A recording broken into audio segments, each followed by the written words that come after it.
Hello and welcome to Precon Decon, the video series where I deconstruct the pre-constructed decks of Magic the Gathering's history. In this video we're going to start looking at the decks from Alara Reborn, which is the last set in the Shards of Alara block. And we're going to start off with Legion Aloft, which is the white-blue deck. So we moved away from tricolour decks, we're going into just two-colour decks now, which I think is honestly a lot better, especially when we're only working with kind of like 41 card decks. They feel a bit more consistent and less hodgepodge, in my opinion. Anyway, let's start looking at Legion Aloft. So, I'm going to just quickly go off a little bit about Alara Reborn. So, story-wise, basically the shards are merging. So in Conflux, all the broken shards of Alara, which were individual sort of places, started to merge together. So now in Alara Reborn, Alara is now whole again, and there's a lot of overlap now between the shards, which is pretty cool, which means we have creatures like Filigree Angel, which is like an angel from Bant with the all the Ethereum filigree from Esper, which is really cool, and there's just a lot of kind of these overlaps, and I just really like it. Also, interesting thing about Alara Reborn is that it is a gimmick set, and its gimmick being all the cards are multicolor. There's no monocolor cards in Alara Reborn. Everything is at least two colors, which is a super interesting theme to do for a set, in my opinion. And it just means we just have a whole set. I mean, it is a small set. It's like 150 cards, but the whole set is just these really interesting multicolor cards. And I love multicolor cards because they usually have really interesting designs. And yeah. So super good set. I think it was a really good way of ending off Shah's Alara block, which is like, I think it had good intentions, but I think a lot of its execution sort of fell flat a little bit. And Conflux I really don't like as a set, if I'm honest. But Alara Reborn I think is really good. Ends on a high note. Anyway, let's start talking about the cards. So one of the rares, the foil face rare, is Filigree Angel. So 5 mana, 2 white and a blue for a 4/4 with flying. When it comes into play, you gain 3 life for every artifact you control. There are quite a few artifacts in the deck, so this is gonna usually give you a pretty big life swing. Yeah, and it's just a 4/4 flyer. So maybe a little expensive at 8 mana, but I think there's a few Ethereum Sculptures in the deck. We'll see. But yeah, it's okay, and ideally you play this late game anyway. You got a load of artifacts and you get the huge boost, and like that gives you the padding, I guess, maybe to survive long enough to close out the game. A big theme of the deck as well is just having a lot of creatures with flying. It's like blue-white skies, which is a common archetype, so it plays into that as well. So the other end of the deck is Avian Mimeomancer, who is super weird. So 1 card, 1 white, 1 blue for a 3/1 flyer. At the beginning of your upkeep, you may put a feather counter on target creature. If you do, that creature has base power and toughness 3/1, and it has flying, as long as it has a feather counter on it. So this is this is just a super weird card. So it has a nice utility as an ability because you can put this on your own creatures to increase their base power up to 3 if needed and give them flying, or you can put it on opponents' creatures. Who you might have like let's say if you're playing against a deck that has maybe a red-green deck that has like big creatures on the ground like 5/5s and 6/6. It's like, nope, you're a 3/1 flyer now, and you just have to deal with it. So yeah, it's I've never seen anyone play it, but I would love to see it work in a game because I think it's just such a weird, fun, cool design. So I like Avian Mimeomancer, and being a 3/1 flyer just for 3 is okay as well. A single Esper Cormorants. This is 4 mana for a 3/3 flyer. Yep, perfectly fine, perfectly serviceable. Moving on. So we have 2 Arsenal Threshers. This is alright, I think. So, Hybrid Mana comes back in Alara Reborn, which enables a lot of these kind of multicolored cards, and sort of does this kind of dual color, tricolor kind of thing, which is kind of cool. So Arsenal Thresher is 2 colorless, a hybrid white-black, and a blue for a 2/2. When it comes to play, you can reveal any number of other artifact cards from your hand. It gets +1/+1 counter for every artifact revealed this way. So you're paying 4 mana for this. I think you need to reveal at least 2. I think to be getting a good deal out of this, because then it's 4 mana for a 4/4 then, and mana of 2 different colors as well, so a little harder to cast technically. revealing cards, I'm never a big fan of it because it gives your opponent information.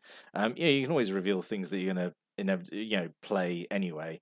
But yeah, I think it's okay. I think it's okay. I mean, it is a common, I suppose, as well, and it has the potential to get quite large. Yeah, it's okay, but I think there's better. We have 2 Ethercast Knights, so 1 white, 1 blue for 1/3. Has Exalted, so Exalted is still around. Yep, so whenever a creature you control attacks alone, it gets +1/+1 for every Exalted permanent you have, which is not really what the deck wants to be doing. I think it wants to be kind of going wide with a bunch of flyers in the air. But yeah, this is okay. This is actually, I think, a good target for the Mimiamancer to turn this into a 3/1 flyer. Yeah, it's fine. It's fine. And also really good for, if you want to do like more just traditional blue, white, green, Bant decks and just have another Exalted thing in there. We have 2 Glassdust Hulk, so 3 1 white 1 blue for 3/4. Whenever another artifact comes into play under control, it gets +1/+1 till end turn and is unblockable. So this is actually pretty good, I think. Like for a common, yeah, like 5 mana. 5 mana is maybe, I don't know, maybe a tiny bit expensive, but 3/4. But then, whenever an artifact comes in, you're getting this trigger, and then it gets to swing for at least 4, I suppose, and it's unblockable. So it's I think it's a good way of closing out the game. I think getting an evasion ability and a power toughness boost is really good, I think. And if you draw it early game and you maybe don't want it, you can just cycle it for either 1 white 1 blue and draw a card. Which, but I think this is a card you would more want to play than cycle away. But it's always nice to have the option. We do have a single Ethereum Sculpture. Hooray! So yeah, 1 in the blue for a 1/2. Make sure artifact spells 1 less to play, which is just super good. Just super good. This affects basically every creature in the deck. By reducing their cost, or not all of them because there's the Mimiamancer, but like pretty much everything. So yeah, Ethereum Sculpture is a great card to have in here. Also a single Metallurgian, so 1 and white for a 1/2, pay 1 white, tap, regenerate target artifact. Yep, again, giving all your artifacts, a very cheap regeneration ability is good. Yep, so we like Metallurgian. 2 Sanctum Plough Beasts. So this is part of a cycle which I'm not super keen on. So every 2 color combination, well, not every 2, every allied 2 color combination has basically like this a big, super expensive, not great creature like Sanctum Plough Beast. 6 mana for a 3/6 with Defender, which is not good, like for 6 mana. But they all have a land cycling ability. So Sanctum Plough Beast has plane cycling and island cycling. So you can pay 2, discard it, and search your library for a plains or an island and put it into hand. So that's it's basically what these cards are doing is early game you would cycle it to get land, and then late game you could play it. But I don't think Sanctum Plough Beast is a card worth playing, because it's just a big defender. If it could attack, I think even that I think it'd be all right if it could attack, but as it's just a defender. But yeah, every 2 color combination has these, and I'm not super keen on them. I think the green white one is probably the best one, I think, in terms of stats. But yeah, a single Wall of Denial. This is like par excellence when it comes to walls. So 1 color's 1 white 1 blue, 0/8 defender flying shroud. This comes down and is so hard to shift. Like you can't target it, you can't kill it. 8 toughness is huge. It just this is a super good wall. And my friend at the time when we were playing, had a white blue skies deck, and if he got this down, just be like, yep. I've just got a super good blocker, and just everyone would groan, just like, oh, we have to deal with Wall of Denial now, and people would be so reluctant to attack into it because it's just a super good blocker. Yeah, Wall of Denial is really good. I mean, technically, it doesn't do anything; it just sits there and is a really good blocker. But if it helps you not lose the game, I suppose it's fine. Single Bottle Gnomes, just 3 mana for 1/3. You can sack it to gain 3 life. Yep, fine. A single Protomatter Powder, 2 and a blue. You can spend 4 and a white and tap and sacrifice it to get an artifact from your graveyard straight back into play. So yeah, that's pretty good. Actually, what you could do is cycle away stuff like Glassdust Hulk or the Sanctum Plough Beast, and then use this to reanimate them. Maybe if you wanted to, I suppose that's an option. A single Kiss of the Amisha, so 4 and a white and a blue. Type player gains 7 life and draws 2 cards. Yep, just gives you a bit more gas. I suppose it is expensive, but again, I think this is okay being expensive, because by the time you can cast this, you're maybe at the point in the game where you're running a bit low on life and cards in hand. So this is like, I don't know, I think this is an okay costed, like, sort of recharge, essentially. Could maybe be doing with maybe 1 mana less, maybe, but it is what it is. It's fine, I think, as it is. A single Offering to Asher. So 2 colors, 1 white, 1 blue. Can't target spell unless it's controlled plays 4, and you gain 4 life. So kind of an expensive, like, mana leak effect, just to tack on some life gain. It's all right, like a 4 mana cancel. Well, I'm trying to think what's this equivalent. There's Convolute. Yeah, Convolute is 3 to counter something unless they pay 4. So it's tacked on 1 extra white mana just to gain 4 life. Yeah, I guess it's okay. I guess it's okay. I mean, it's not limited in what you can counter. It can counter anything. Yeah, I suppose it's okay. Yeah, for a common, it's all right. And a single Stormcaller's Boon, so 2 cards, 1 white, 1 blue. It's an enchantment you can sacrifice to give your creatures flying until end turn, which is pretty good. But what's more interesting about it is that it has Cascade, because Cascade was the keyword that was introduced in Alara Reborn, and it is a bonkers keyword. So Cascade, if you're new to the game, so Cascade is when you play the spell, you exile cards from the top of your library, until you find a non-land card that costs less than the card with Cascade. You can then play it for free, and then the other cards that you exile just go back on the bottom of your library. So yeah, so basically whenever you cast a Cascade spell, you're getting essentially an extra spell for free, which is really strong. This isn't like even the best card with Cascade, but there's quite a few cards that you can get for free by casting, and Cascade is like this kind of unique thing where, like, the more expensive the card, the card that it's on, the better the Cascade is, because then you can get a more expensive spell for free. So yeah, I think I think every Alara Reborn deck has a Cascade card, so we'll see it a lot. But yeah, it's an absolutely nutty mechanic. And then we have a single Path to Exile, super good removal spell. 2 Grax, hi Grack. And then a single Whisper Silk Cloak, which I don't think we've actually seen crop up anywhere else for a while. So where are they? I think the Special Forces Mirrodin deck had it. But yeah, it's 3 mana for equipment. Equipped creature is unblockable and has Shroud, and it has Equip 2. So yeah, like just put it on a creature, and whatever you put it on, it's getting through and is super hard to deal with. This is absolute casual gold. Whisper Silk Cloak. Pretty much everyone in my playgroup were playing Whisper Silk Cloak because it's just so good. It's just so good to make something unblockable and untargetable. Yeah, makes it super hard to deal with. Yeah, Whisper Silk Cloak is a great piece of equipment. And then we have 2 Terramorphic Expanses, and then 8 Islands, 8 Plains as the mana base. So yeah, no more Tri-lands, which is a shame, but I say no point putting Tri-lands into a dual color deck, I suppose. But what could have been? So overall, I think the card selection in this deck is pretty good, honestly. But there's always changes that could be made.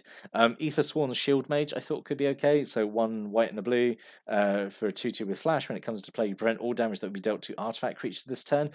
This is potentially like a really big swinging effect. Like, you have a big combat, opponent taps out, swings everything, you block it, you're blocking it with all your artifact creatures. Then you drop Aethersworn Shield Mage. It's like a one-sided like fog effect.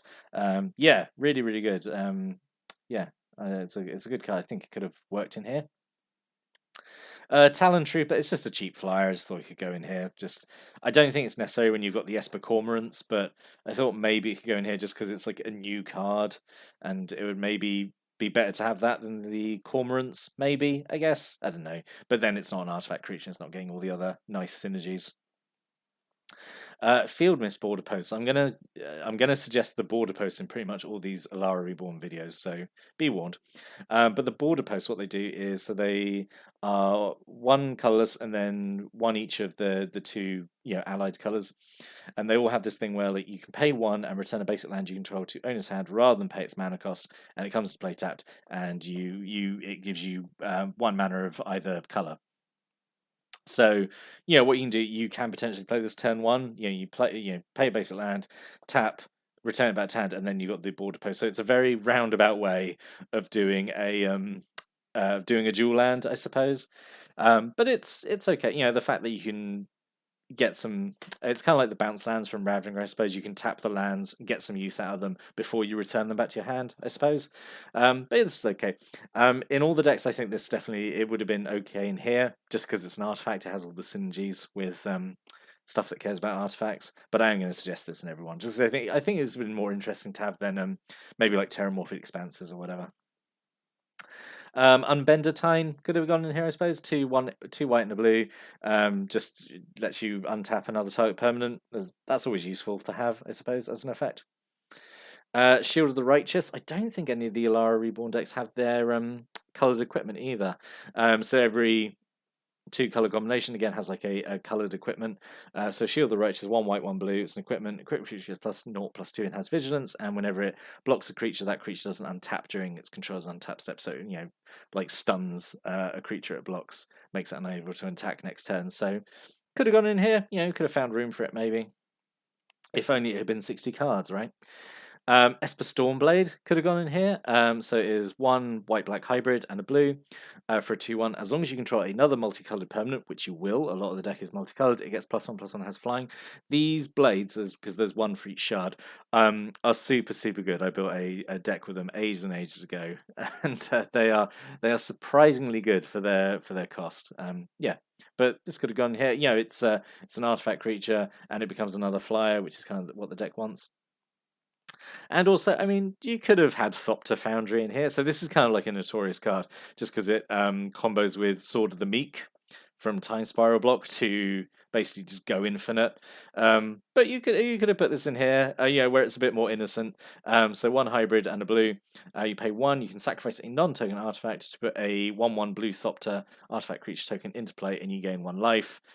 If an artifact creature you've got is going to die anyway, you might as well sacrifice it, turn it into a Thopter. You could have had this in here, but as I say, there could have been space for it. But if only these decks were 60 cards.